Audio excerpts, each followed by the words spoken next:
संगे केला हम होलिया रोतई पीछा करिया हमार। Magahi recording studio Samastipur Sheikhpura. चढ़ते फागुना मागे छौड़ी चली जई ससुरार। चढ़ते फागुना मागे छौड़ी चली जई ससुरार। केकरा संगे केला हम होलिया रोतई पीछा करिया हमार। केकरा संगे केला हम होलिया रोतई पीछा करिया हमार। चढ़ते फागुना मागे छौड़ी चली जई ससुरार। चढ़ते फागुना मागे छौड़ी चली जई ससुरार। केकरा संगे केला हम होलिया रोतई पीछा करिया हमार। केकरा संगे केला हम होलिया रोतई पीछा करिया हमार। रोतई पीछा करिया हमार।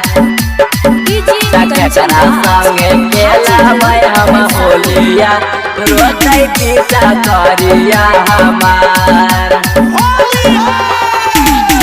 केकरा लगैबै छौड़ी लाला काया बिरिया गे बलि हमरा याद अइतौ पिछला साल के होलिया गे। पिछला साल के होलिया गे केकरा लगैबै छौड़ी लाला काया बिरिया गे बलि हमरा याद अइतौ पिछला साल के होलिया गे। अखिया से गिरा तौ गे लोराबा उठतौ जब डोलिया तोहार।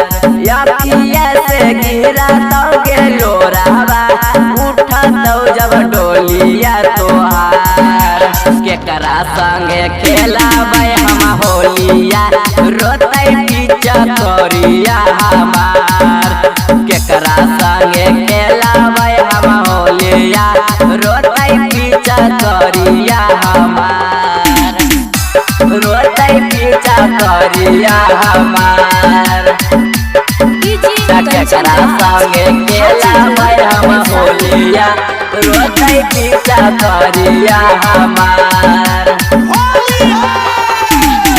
यबकी तोर चोली छौड़ी रंगतौ भतार गे साहिल बाबू सती सरोतौ तोरो यार गे। रोतौ तोरो यार गे यबकी तोर चोली छौड़ी रंगतौ भतार गे साहिल बाबू सती सरोतौ तोरो यार। कैसे तोरा कहियौ गे छौड़ी भूली जइही बचपन के प्यार। कैसे तोरा कहियौ गे छौड़ी भूली जइही बचपन के प्यार। जइही ससुराबा गे छौड़ी रोतई पीछा करिया हम